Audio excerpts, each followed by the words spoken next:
wanna play it. Don't make me play it. Risen. No, not Risen. Please.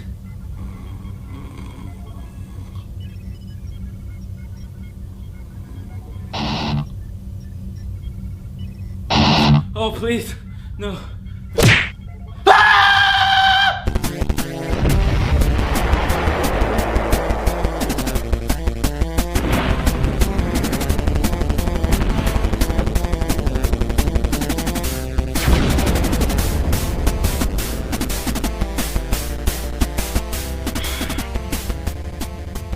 Okay, alright. Where do I start? The idea was promising enough, like a medieval version of Lost. You're a stowaway on a ship with a mage that did battle with the Titan monster creature, but lost. So you wash up on a mysterious island with all these ancient ruins popping up all over the place. And there's a very ominous storm keeping everybody stranded. So you have to gather yourself and travel out into the unknown with only your wits, your survival skills, and anything that you can loot. And I love to loot.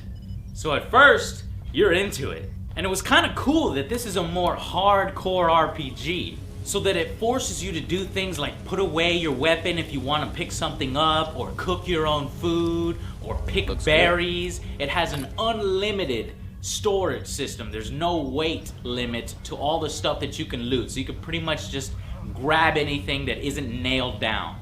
Unfortunately, it commits the worst offense, the cardinal sin. It's boring. Boring weapons, boring armor, and boring loot. And without an interesting story and not a single unique, memorable character, there's not much point. I mean, honestly, at one point this master who was gonna teach me combat wanted me to sweep 10 dust piles in his room. Stellar quest, by the way. It was all epic, like this.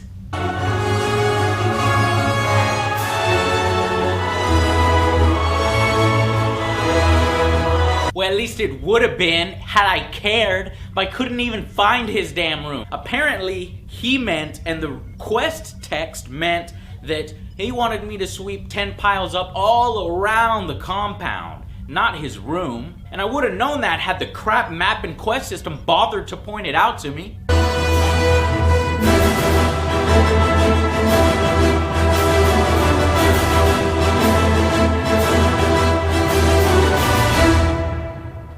Am I being unfair by picking out one of the busy quests? Well, no, because for me, it was one of the most memorable. It was frustrating and mundane. But okay, they're not all like that. They're mostly hit or miss. There's even one where you sell weed. Yeah, drugs. You were forced to become a drug dealer to loot out a killer. Hey man, are you looking for some stuff, man? I got it all, buddy. I got green alien, I got circle poppies, I got fucking goji berries, I got fucking watermelon mangoes, man. I got what you need, man. You want some, oh, I know what you want. You want some weed. Interested in some weed? Actually, I'd better not. You want to smoke a little, huh? I got you.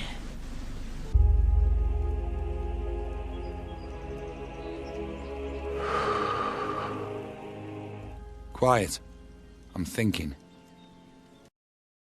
But I will say one thing about the game. It has a massive amount of dialogue. But it's mostly just small talk that tends to drag on forever. And save often, because if you go on a quest and get killed, you're gonna have to go back to that quest giver and go through all of his dialogue options over and over and over. Just shut up. Just give me the damn quest. Well, the number's 555-905. Wait a minute, that's my old number. That is so weird how your mind just goes blank. For God's sake, just give me the damn number! This game taught me that just because there is a massive amount of content does not make the game good. This is effort versus reward, and there's just not enough reward here to force yourself to trudge through it all.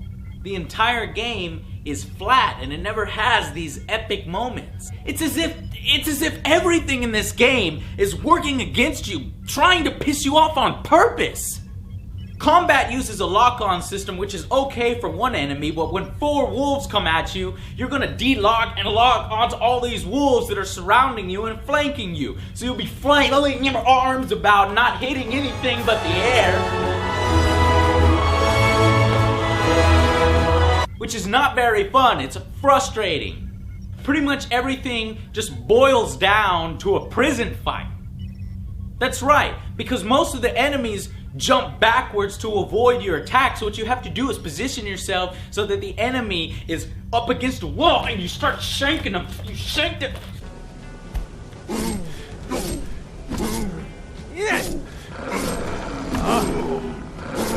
The AI freaks out. They don't know how to react to it. They don't know how to get out of it. But you know what? No, never mind. That exploit is actually a good thing in this game because it allows you to release your frustration that you've built up in this game. You just put up an enemy. Shut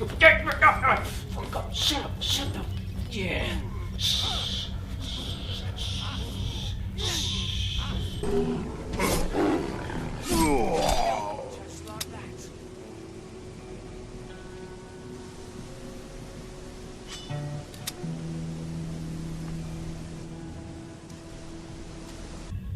This game is a mess. It's a technical mess. Every time you kill a single enemy, the whole game freezes, even if it's one enemy out in the middle of a field. It freezes for half a second for every single death blow. And if anything big happens, oh, forget it. The frame rate drops instantly, which makes no sense because the graphics are below average. They're subpar. I mean, look at this stuff. Look.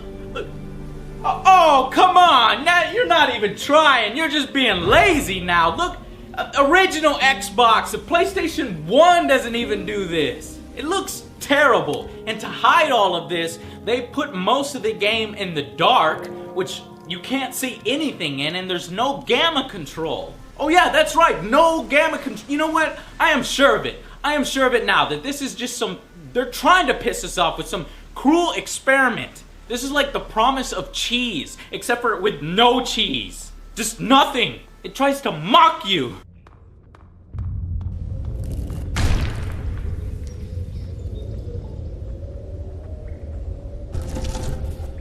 Getting to your map is insanely overcomplicated because it's hidden under a bajillion button presses. Now look at this, watch.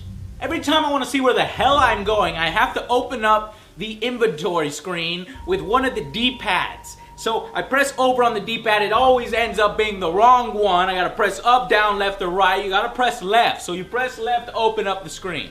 Then in the left window, you have to make sure that you have it set to the correct area or faction. So you move over with the stick, and now you gotta select the quest because it doesn't save what last quest you're on. It just opens and you gotta select the quest. So then you go down and select the quest.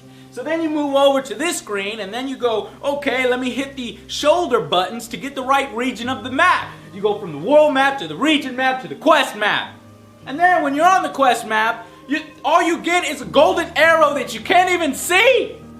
You can't see it. It's hidden. And the only things marked on your map are the quest giver, not exactly the objectives or where you need to go. Then as soon as you're done looking at your map, you close your inventory screen and an animal starts to beat the out of you, which spins you around, and now you don't know where you go, so you gotta do it all over again. What a piece of shit.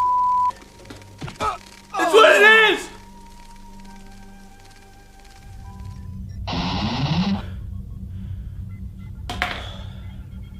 You know, there are people out there that might actually like this type of game, that will be willing to put up with all of its nuisances, all of its poor game design choices. Just make excuses for it constantly. Well, you know what?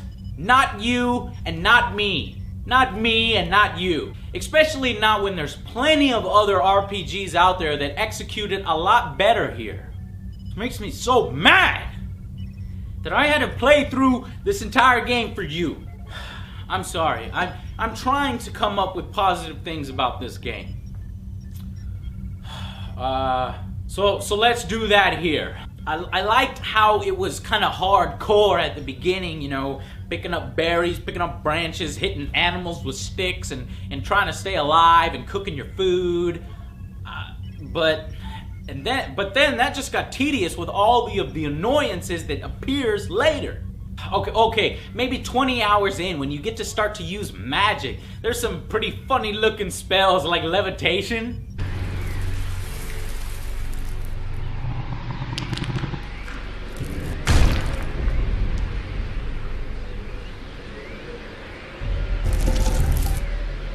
Like you're riding a magic carpet, and there's also the transformation skill that puts you in and transform you into a little snail slug bug, and you get to go into these little cracks.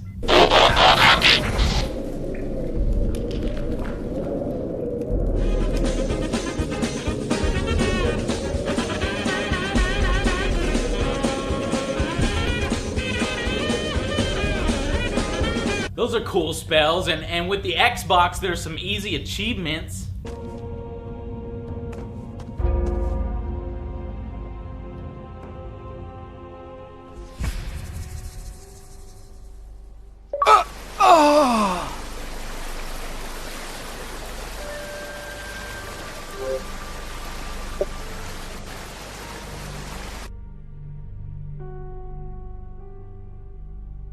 But all of that is just not really worth enduring everything else to get to that. And that's why this game gets a final verdict of 3 out of 10. This is a poor effort.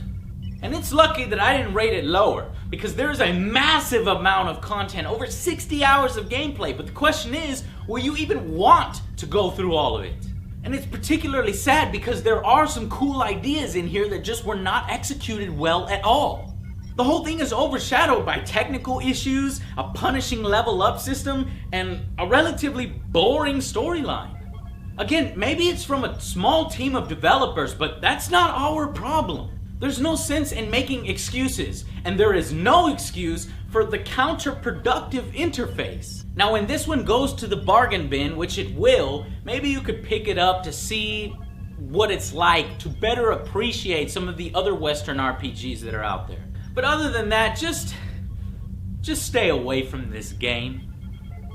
I'll see you guys on the next Angry Joe show. Sounds pretty fucking simple to me.